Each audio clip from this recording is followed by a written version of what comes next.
जब supreme court ने आदेश दिया जभी तो मंदिर बना। हम सब किसान लोग अयोध्या पूजा करने जाएंगे क्या? अब ये तो हम नहीं कह सकते कि सरकार हमारे हाथ में नहीं, कौन बने कौन ना बने, लेकिन वो बहुमत बीजेपी को नहीं मिल रहा जो लेती आई अब तक। बच्चे तो पल नहीं रहे हैं हम पे, कर्ज पट नहीं रहा है, बिजली बिल जमा नहीं हो रहा है, मंदिर में घंटी बजाने जाएंगे क्या हम? इनके लिए राजनीति का मामला है। ये 5 साल तक मंदिर भूल जाएं, 5 साल जब इलेक्शन आवे, जब ये कोई और मंदिर देखें और नारा लगावे, इनको इनके लिए वो है। मेहनत कर रहा है वो तो अपने काम पर रहेगा। जो ठाली बैठे हैं 80 आदमी, वे 80 आदमी उनका स्वागत करेंगे बढ़िया तरह से। किसान आदमी जहाज में रख के, चप्पल पहन के, कपड़े उतार के धान बेचने जाएगा अमेरिका। यहाँ से बड़ी चोरी कहीं हो रही हो, दिन में खा रहे हैं जाके। ये तो जबरदस्ती चोरी हो रही है, मेरे खेती खा लियो। नमस्कार, मैं हूं तुफैल रजा और आप देख रहे हैं DS4। लगातार DS4 की टीम जो है वो यूपी चुनाव के सर्वे में निकली हुई है। शहर शहर, गली गली और न मालूम ऐसे कितने शहर जो है हम पहुंच रहे हैं ये बस जानने के लिए कि 2022 में आम जनता का मूड क्या होगा। दरअसल शहरों में तो रैलियों का रेला है, लेकिन क्या वाकई में गाँव में भी यही कहानी है? इसी कड़ी में आज हम पहुँचे हैं खुर्जा। खुर्जा दरअसल बहुत पुराना शहर है। दरअसल खुर्जा में जो है सबसे पहले 1857 में यहाँ पे जो है क्रांतिकारियों ने शरण लिया था। कहते हैं मुगलों के आखिरी वंशज मुगल शाह जफर ने भी एक रात यहीं गुजारी थी। इसी कड़ी में हम बात करेंगे कि आखिर वक्त का पहिया घूमते घूमते खुर्जा कितना बदला है। क्या वाकई में यहाँ बदलाव की बहार आई है या सिर्फ कागजों में ही वो दब कर रह गया है? कुछ चुनावी वादे, कुछ चुनावी शिगुफे या फिर कुछ और। हमारे साथ स्थानीय लोग हैं, हम इनसे पूछेंगे और इनके मन को टटोलने की पूरी कोशिश करेंगे कि आखिर 2022 में इनका क्या मूड है। सर, सबसे पहले आइए जरा आप बताइए, क्या नाम है आपका? नाम बताइए। मेरा नाम है शैलेंद्र सिंह तेवतिया। शैलेंद्र जी, क्या माहौल चल रहा है? कितना विकास हुआ है इस बार? विकास तो सभी सरकार करती चली आ रही है, पीछे भी हुआ है, अभी भी हुआ है, लेकिन हमारे गाँव यहाँ हमारे लोकल में, हमारे सांसद क्षेत्र में यहाँ तो कोई विशेष काम हुआ नहीं है। ये डॉक्टर महेश शर्मा जी हैं यहाँ से सांसद दोबारा। जेवर इंटरनेशनल जो एयरपोर्ट बन रहा है, तो अब हमारी तो रसोई गैस सिलेंडर भराने की क्षमता नहीं है। मेरी बात को समझना। सुनिए, चप्पल पहनने वाला भी सफर करेगा, आप करेगा। चलो ठीक है, मान लिया, तो ये तो प्रोग्रेस कर हो रही है, ये गवर्नमेंट की अच्छी चीज़ है। और बताइए, चप्पल पहनने वाला साहब कहाँ, मतलब विदेश जाया करेगा?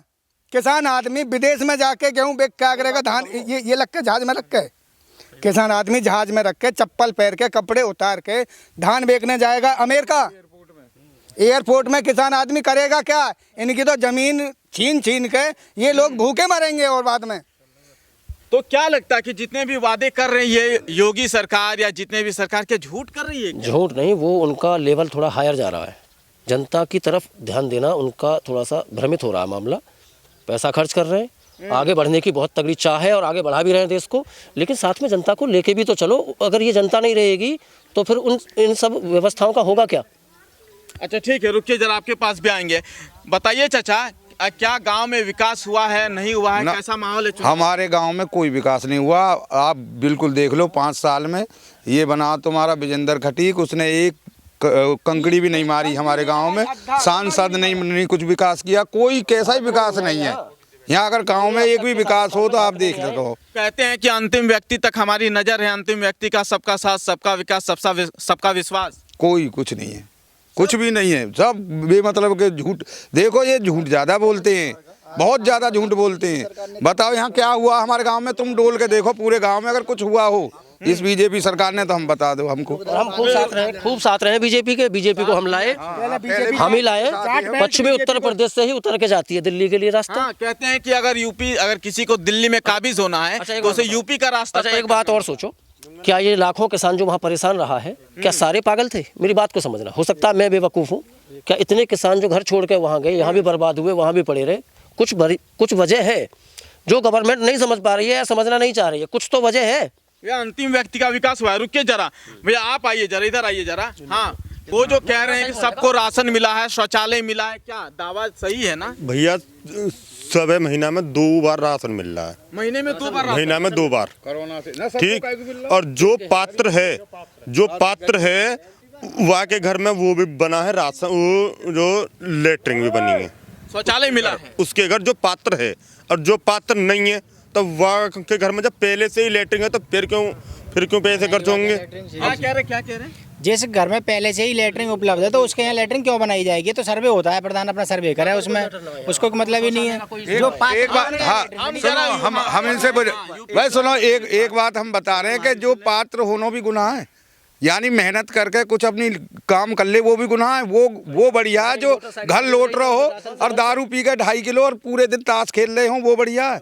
अरे उनको सुविधा दे रहे हैं जो बिल्कुल निखुट्टे हैं, जो कुछ काम ही नहीं कर रहे, मेहनत ही नहीं कर रहे, उनको क्या है, उसको फ्री राशन दे रहे हैं, उनकी लेटरिन बना रहे हैं, ये क्या मामला है? गरीब आदमी के लिए राशन मिल रहा है, जो बिल्कुल गरीब आदमी है उसके लिए राशन मिल रहा है, तो फिर इन्हें क्या दर्द हो रहे हैं इस बात के? आदमी कम मेहनत कर रहे हैं ना, आराम से सो रहे हैं, उन्हें मिल रहा राशन। अच्छा। और जो पसीना पसाना हो रहे हैं, बहुत वर्कर मेहनत कर रहे हैं, उन्हें क्या जरूरत है राशन की? तो इस बार आराम वाले ने मिल रहा है। तो इस बार जब वोट मांगने आएंगे, विधायक हो या कोई और नेता हो, कैसे स्वागत होगा? स्वागत तो नहीं होएगा कि 20 तो है मेहनत करने वाले, वो 80 वाले जो ताली वाले हैं ना, वे करेंगे जो खा रहे हैं। स्वागत जोरदार होगा, कैसा होगा वो हम पूछ रहे हैं। खूब बढ़िया होगा। इनका कहने का मतलब है जो आदमी मेहनत कर रहा है वो तो अपने काम पे रहेगा। जो थाली बैठे हैं 80 आदमी, वे 80 आदमी उनका स्वागत करेंगे बढ़िया तरह से। बीजेपी का बड़ा दिलचस्प ये लोग बता रहे हैं, बातें जो है वो बता रहे हैं। इनका कहना है कि जो लोग जो है 80% जो वो खाली रहेंगे वो जो है इनका स्वागत करेंगे। भैया कैसे स्वागत होगा नेताओं का? नेताओं का हमने देखा है, गाड़ी आ जाए उनकी, सुबह ही सुबह उठते जाओ, दारू का बोलो क्वार्टर और खाना जाओ और खूब भीड़ करो, ये हो है हमारे यहाँ। हमारे गांव से एक बस गई और उसमें सब भाई दारू भी खूब मिली और खाना भी बढ़िया मिला ना। पैसा की तो हम नहीं कह सकते मिला ना। ठीक है, चले पैसे को नहीं कह रहे हैं, ठीक है। वो जो इस बार केशव प्रसाद मौर्य हैं, उत्तर प्रदेश के उप मुख्यमंत्री है, उन्होंने बाकायदा कल अहले सुबह या परसों सुबह एक ट्वीट कर देते हैं कि अयोध्या और काशी में काम जारी है, अब मथुरा की बारी है। इसको कैसे देखते हैं साहब? बिल्कुल देखते हैं, अयोध्या में मंदिर बनवा दिया, ये उन्होंने नहीं बनवाया, केशव प्रसाद मौर्य ने। अरे बीजेपी कह रही है हमने बनवाया है, मास्टर स्ट्रोक है। सुप्रीम कोर्ट से क्यों आदेश लिया? पहले क्यों नहीं बनवाया? जब सुप्रीम कोर्ट ने आदेश दिया जब ही तो मंदिर बना। अब हम बोलिए, अब 1 मिनट, अब ये हम सब किसान लोग अयोध्या पूजा करने जाएंगे क्या? आप बताइए। गुजारा होना रहा। बच्चे तो पल नहीं रहे हैं हम पे, कर्ज पट नहीं रहा है, बिजली बिल जमा नहीं हो रहा है, मंदिर में घंटी बजाने जाएंगे क्या हम? भगवान तो पेट में मानना, भगवान तो पेट से मनता है। कहते हैं ये राजनीति का नहीं, ये आस्था का मामला है। हाँ ये सही बात है। अच्छा का ये अच्छा राजनीति है। का मामला इनके लिए है। क्या इनके लिए राजनीति का मामला है। ये 5 साल तक मंदिर भूल जाएं, 5 साल जब इलेक्शन आवे, जब ये कोई और मंदिर देखें और नारा लगावे, इनके लिए वो ही है बस। और कुछ नहीं है इनके लिए। अब ये सोच रहे हैं, जब तो नाम ले रहे हैं वहाँ को, जो मथुरा को, वहाँ से पहले क्यों ना लिया उन्होंने? और कुछ मुद्दा यहाँ से अलग विकास को नाम लें, कुछ और लें, कुछ है ही ना इन पे। कह रहे कन्हैया जी इतना दिन तक पंडाल में थे, अब आराम से विराजमान करें। क्यों? अच्छा, वे पहले रोक कौन न रखे, पहले ना आए मंदिर में, हर जगह ना आए। वो कह रहे हैं कि गुंडागर्दी भी खत्म हो गई है, दूरबीन लेके। गुंडा तो निरे हो गए यार, एक आज ना है निरे। 1 मिनट भी आ रहे हैं आपके पास। हाँ, निरे गुंडा कम है। हाँ भैया, गुंडागर्दी पे मैं पूछ रहा था कि गुंडागर्दी दूरबीन लेके खोजने से भी नहीं मिल रही। बिल्कुल नहीं मिल रही। 4 साल पहले, अब से 4 साल पहले हमारे गांव में हर जाड़ के टाइम में भैंस चोरी होती थी। अच्छा। और मोटर नहीं हो रही है। मोटर चोरी हो गई। अब ये एक जना हमारा, ये मेरे सब चाचा भैया बड़े हैं सब ले, ये बता दें कि वाकई यहाँ से भैंस चोरी हो गई। अब हमारी सुनो, हाँ, बताइए, भैंस हुआ है ना? चलो, सबसे बड़ी चोरी तो अब हो रही है, 50 बाजार खा रहे हैं मेरे खेत में।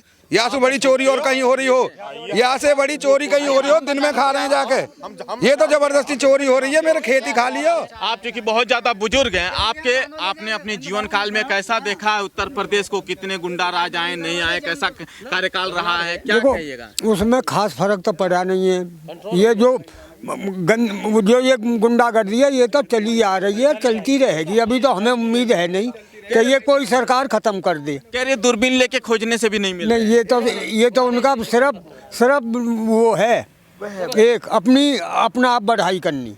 अपने मुंह अपनी बढ़ाई। ऐसा नहीं है कि दूरबीन लेने से रोज गोली लग रही है, पेपर में तुम भी पढ़ते होगे। तो क्या इस बार जब चुनावी माहौल क्या वोट में बदलाव होगा, क्या होगा, कैसा देखते हैं? परिवर्तन तो होगा, परिवर्तन तो होगा, ये तो जरूरी है। अब ये तो हम नहीं कह सकते कि सरकार हमारे हाथ में नहीं, कौन बने कौन ना बने, लेकिन वो बहुमत बीजेपी को नहीं मिल रहा जो लेती आई अब तक। बताइए भैया, कौन सा काम पसंद नहीं आया? ना हमारे तो जी एक भी काम पसंद ना आया को। बताओ कोई पसंद आया हो, कोई भी काम आया को यहाँ धरातल पे उतरो हो। हाँ बता तो दो कोई। ना 6,000 हमें आज तक ना मिले, 6,000 आज तक ना मिले। चलो मेरी बात काफी चेक कराओ और अभी दिखाता हूँ, पूरे परिवार की चेक कराओ। ये तो क्या काम हो रहा है इसमें, सबसे ज्यादा भ्रष्टाचार चल रहा हो। आगे देखो, कृषि विभाग को 1,000 रुपया दो, काम कराओ, सबसे ज्यादा भ्रष्ट हैं। भ्रष्टाचार खत्म हो गया? ना और बढ़ो। एक चकबंदी विभाग वालों जमीन पड़ी है 70 बीघा हमारे गांव में, अभी तक ना नपी।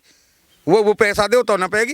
भ्रष्टाचार ज्यादा है इसमें, कम नहीं है। कौन सा काम आपको सबसे अच्छा लगा है या सब? योगी जी के 1 से लेकर 100 तक सारे काम बढ़िया हैं, कोई गलत नहीं है। कोई 2-3 काम बता। भ्रष्टाचार खत्म ना हो पूरे जीवन में।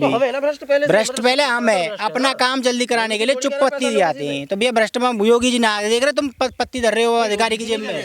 देखो एक बात बताओ, आप एक बात बताओ, हम 10 चक्कर काट रहे हैं और वो हम बिल्कुल सक्षम है, हम नहीं दे रहे 1 रुपया भी, क्योंकि हम योगी की बात पे चल रहे हैं या सरकार की बात पे चल रहे हैं। वो काम ही ना कर रहे, क्या करें फिर?